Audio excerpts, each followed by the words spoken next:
shift the mindset. There are two different mindsets. One's powerful, one mindset is empowering, and one mindset is limiting. And you know the limiting mindset. Victim, woe is me, I can't do anything, I am a mistake. Oh, you made a mistake. You're not a mistake. You're not a mistake. And my parents divorced when I was 11 years old. My father was having an affair. My mom found out. They were very different people anyway. Here's the travesty. That was a mistake, a big one. That was a mistake. But my father made the mistake of thinking he was a mistake. And it led to 33 years of abandonment. And here's a real problem for an 11-year-old. When you're 11 years old, you're not an adult yet. You are your mother. You are your father. And if I come to think my father was a loser, what am I thinking about myself? Most overachievers aren't running to something, they're running from something. And they can't face the truth. The truth's too scary. Because the truth means I'm not worthy, and I don't want to face that. But you start to think about that, right? And we bring that into our adulthood. And so when I didn't get married until I was 35 years old, because I was very afraid of abandonment. But the moment I made a mistake, and my wife made a mistake, and my wife I was afraid she'd leave me. Oh my gosh, what a mess. And years of work, go at it, set the target, make the point, and recognize that your mind is standing in your way. But it's also the very mind that can propel you. I'm at 46 minutes. How are we doing on time? Good shape. Nice, all right.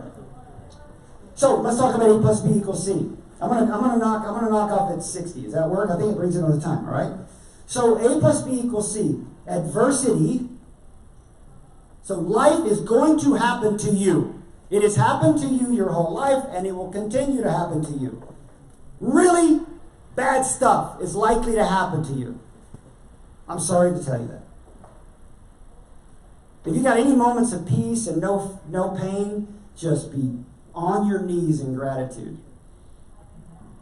When's the last time you were grateful for a breath of fresh air? Oh, every day. I love it. You know what? The same person who says she's grateful for breath of fresh air every day is wearing a Christmas sweater. Okay? This is a person who knows how to live. These are the leaders in the world. Now, my kids, man, I mean, daddy jokes, they're terrible. They're terrible. But man, do I love just being a kid around my kids. How often are you a kid? Carl Jung said, later in his life, he said, well, I want to re-engage with that time of my life that was so amazing. And so he thought about what he loved to do as a kid. And for him, it was build things with his hands. And so later in life, he started building a home out of stone by hand. Well, I applied the same thing about 3 years ago. I started climbing.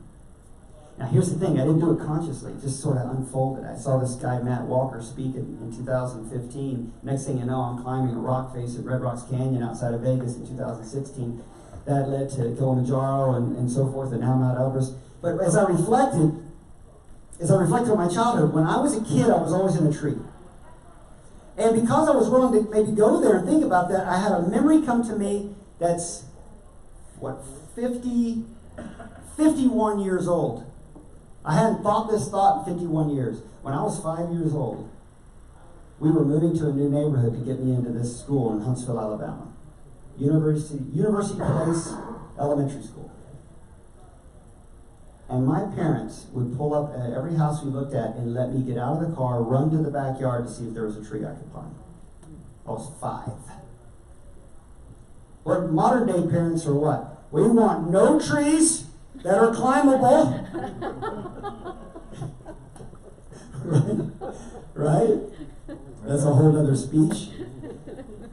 So I didn't climb for adrenaline, ladies and gentlemen. I am not an adrenaline junkie. I get plenty of that on stage. I'm climbing to reconnect with that time in my life when I loved to climb. And I can't tell you that I just booked a climb back in Red Rocks Canyon this coming March, and I can't wait to just put my hand on the rock. I cannot express to you that feeling of putting my hand on the rock. Why? And I want that for you. I think it ties to my childhood.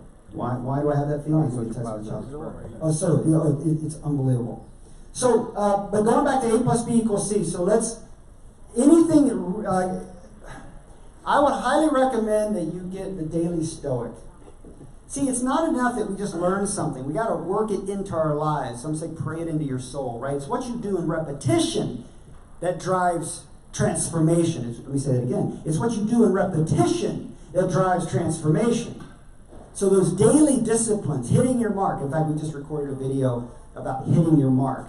On stage and Broadway stage, each one of those actors and dancers, they have marks on the stage, and they got to hit their mark at a certain point in the show. And so you ask yourself, where are your marks in your stage of life? Where are your marks? And that's what, for you to have your best life ever, and it's about laying some marks down and hitting them. And I don't know what that might be. It might be exercise. It might be your gratitude list. I think that has a requirement. I add to my gratitude list every single morning. I start my day by filling my cup. How can I serve people from an empty cup? So I fill it. Because my human tendency is to wake up thinking what's missing. The mind's going to immediately say, oh, you got to do this. Oh, did you pay those bills? Oh, what time is it? You slept in. You slept too long. And so the mind's doing, I don't know if maybe just my mind does that, but I think a lot of human minds do that. And we have to take control of that. And so that's why we directly hit these points. So the thing I want to tell you about the Stoicism, A plus B equals C. Read Epictetus, Marcus Aurelius, Emperor of Rome, Viktor Frankl, who survived the Holocaust. That book is off the charts. I think it's required reading. It's titled Man's Search for Meaning. And what all of them do is A plus B equals C. Life happens, A. They know that they can choose how to believe, B. And how they choose to believe drives C. C is your life experience. And if it's going to go to the next level, it's looking at your beliefs, looking at your fears, looking at your anxieties, partnering maybe with a coach to do that.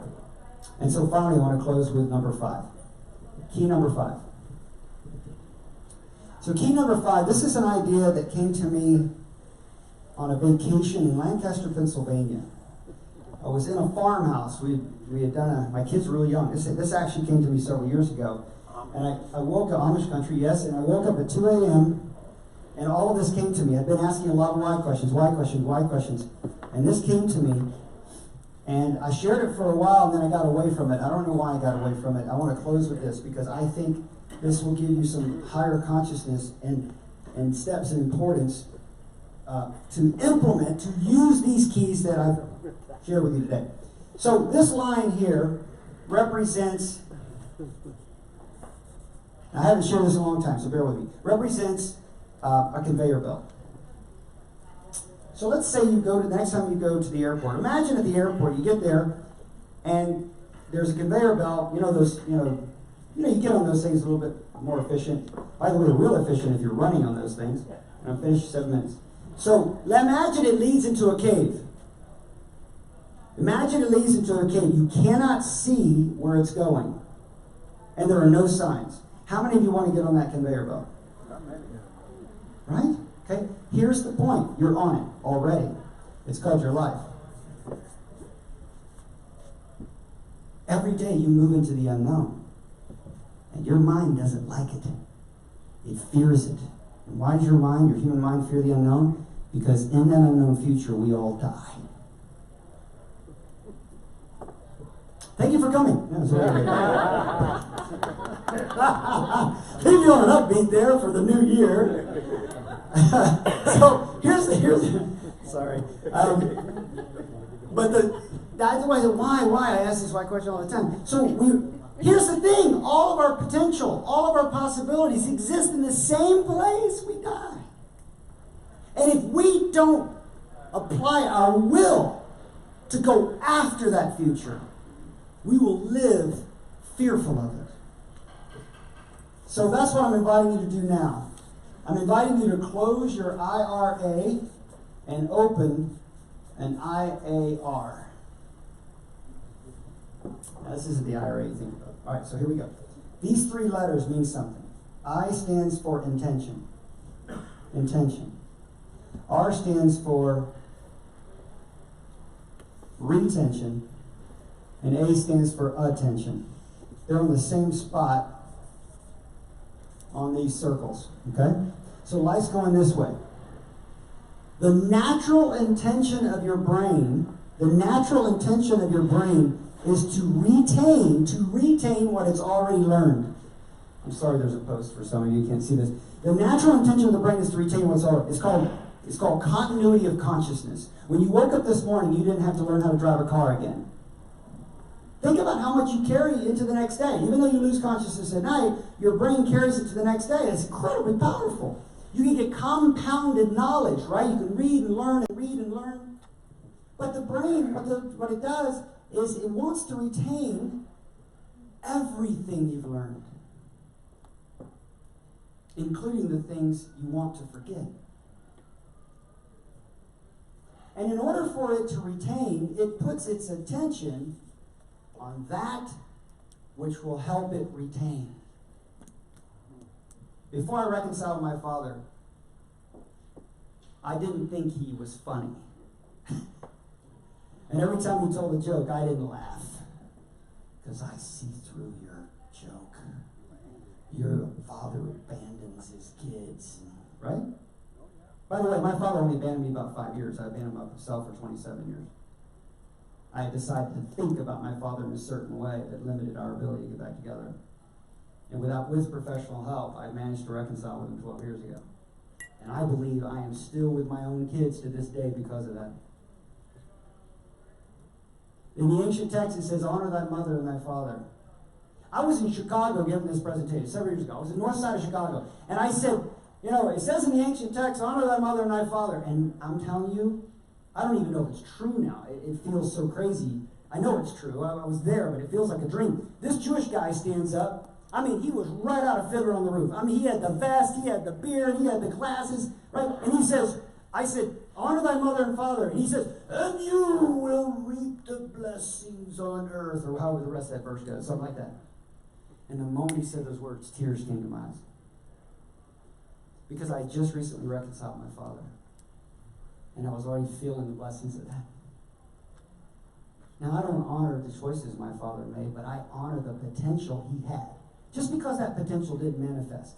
Some of you are saying, I can't honor my mother. I can't honor my... Look, if you don't like your mother, if your mother's a terrible person, they're not a terrible person. They've just been acting terribly. Does that make sense? They got thoughts that are not true that are causing them to do what they do. In other words, bottom line is you can honor that which did not manifest, that potential that was in there, and it can be manifested in you. You can go farther than your parents can go. So here we go. But if you don't take that attention, so what's happening here in this rotation? If the intention of the brain is retention of what it's already learned, and it puts this up, this is called a confirmation bias in behavioral finance. Right? If you think the markets are going to go down, you're going to read every article that says they're going to go down. You're going to listen to all the people say they're going to go down. It's like the left and the right. You're stuck in an echo chamber. You're not hearing what anybody else has to say. And you're like, see, it's true, it's true. That's all I hear on the radio. It must be true. No, it doesn't have to. Not necessarily. But guess what? This is a natural wiring of the brain. I call this basically a sheep. If we are to be the shepherds, the leaders, then we become intentional about where we place our attention. We don't let the world lead us where the world wants us to go. We decide where what does they say? What's that verse? Focus only on what is good, what is right, what is praiseworthy. Noble and pure. If you put your intention on those thoughts, you think your life will improve all day long. A woman by the name of Peace Pilgrim, she changed her name to Peace Pilgrim. She said, if you knew how powerful your thoughts were, you'd never think another negative thought again. For 2002 to be your best year ever, be intentional about where you put your attention. And put your attention on that which you want to retain. Attitudes of gratitude, for example. And when you change this rotation, when you close the individual regret account, the individual resistance account, and open up an individual achievement reservoir, I believe you'll live your best life ever. Thank you so much for your time today. Thank you very much.